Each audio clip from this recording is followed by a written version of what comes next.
এক হাসপাতালে মৃত্যু পথযাত্রী অর্থাৎ মুমূর্ষু রোগীদের মানসিক অবস্থা যাচাইয়ের জন্য এক সার্ভে করা হয়। জীবন নিয়ে, জীবনের চাওয়া পাওয়া নিয়ে তাদের কাছে জানতে চাওয়া হলে তাদের অধিকাংশ জনের কাছে প্রায় একই উত্তর পাওয়া যায়। এই জীবনের মহিপনে বন্ধু বান্ধব অফিস নিয়ে এতটাই ব্যস্ত হয়ে পড়েছিলাম যে নিজের মা বাবাকে সঠিক সময় দিতে পারিনি, এবং মানুষ কি বলবে এটি ভেবে নিজের জীবনকে উপভোগ করতে পারিনি। তো বুঝতে পারছেন আজকে কোন বিষয় নিয়ে কথা বলতে যাচ্ছি। এর ছোট্ট একটি প্রশ্ন করি। ধরুন, আপনার কিছু বন্ধু আপনার সম্পর্কে বিভিন্ন নেগেটিভ কথা অন্য কারের কাছে আপনাকে শুনিয়ে শুনিয়ে বলছে। ওই মুহূর্তে আপনি কি করবেন? নিশ্চয়ই আপনি কথাগুলোর উত্তর দিতে যাবেন।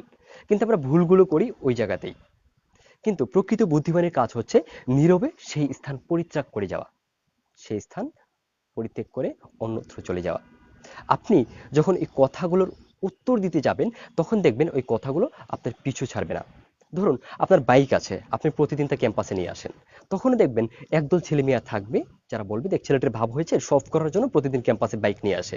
আবার ধরুন আপনার বাইক আছে কিন্তু ক্যাম্পাসে নিয়ে আসেন না, অনেকেই জানে। তো সেক্ষেত্রে দেখবেন অনেকেই বলবে যে, দেখ ছেলেটি কি কৃপণের কৃপণ, বাইকটি ক্যাম্পাস পর্যন্ত নিয়ে আসে না, নষ্ট হয়ে যাবে, পুরনো হয়ে যাবে ভেবে।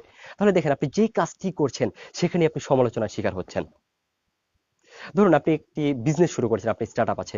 তো অনেকেই দেখবেন এভাবে মজা করে বলবে, কিরে কিসের নাকি অনলাইনে বিজনেস টিজনেস হ্যান ত্যান অনেক কিছুই করিস, কই টাকা পয়সা ইনকাম কই?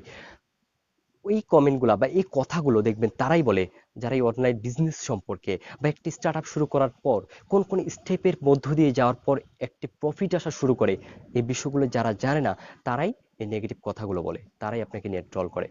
আজ থেকে ৩ বছর আগে যখন আমি প্রথম টিউটোরিয়াল আপলোড করেছিলাম, তখন দেখা যাচ্ছে অনেকে অনেক নেগেটিভ কমেন্ট করেছিল, আমি কোনো কিছুই বলি নাই। এরপর এই টিউটোরিয়ালগুলোর উপর ভিত্তি করে 10 মিনিট স্কুল সহ বিভিন্ন কোচিংয়ে আমার ডাক আসতে থাকে। বর্তমানে স্টুডেন্ট পড়িয়েই আমার দিন যায়। একই সাথে সুমন একাডেমিক কেয়ার এটি প্রাতিষ্ঠানিকভাবে শুরু করতে যাচ্ছি, আল্লাহ যদি সহায় থাকেন। যেটি বলতে যাচ্ছি, আজ থেকে ৩ বছর আগে আমি যদি এই প্রশ্নগুলোর বা এই নেগেটিভ কমেন্টগুলোর উত্তর দিতে যেতাম, প্রথমত তাদের সাথে আমার সম্পর্ক নষ্ট হতো, দ্বিতীয়ত আমার কাজের ধারাবাহিকতা হারিয়ে ফেলতাম।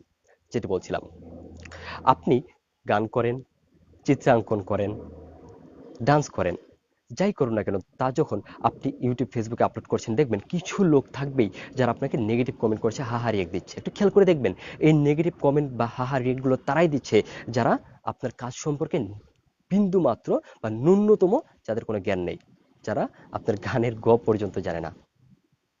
যেটা বলছিলাম, জগতে এমন কিছু লোক অলওয়েজ থাকবে যে আপনি যেই কাজই করুন না কেন সেখান থেকে নেগেটিভ দিকগুলোই খুঁটে খুঁটে বের করবে। তাই বলছি, আপনি খাটো না লম্বা, ফর্সা না কালো, চিকন না মোটা, কোন ফ্যামিলি ব্যাকগ্রাউন্ড থেকে আসছেন,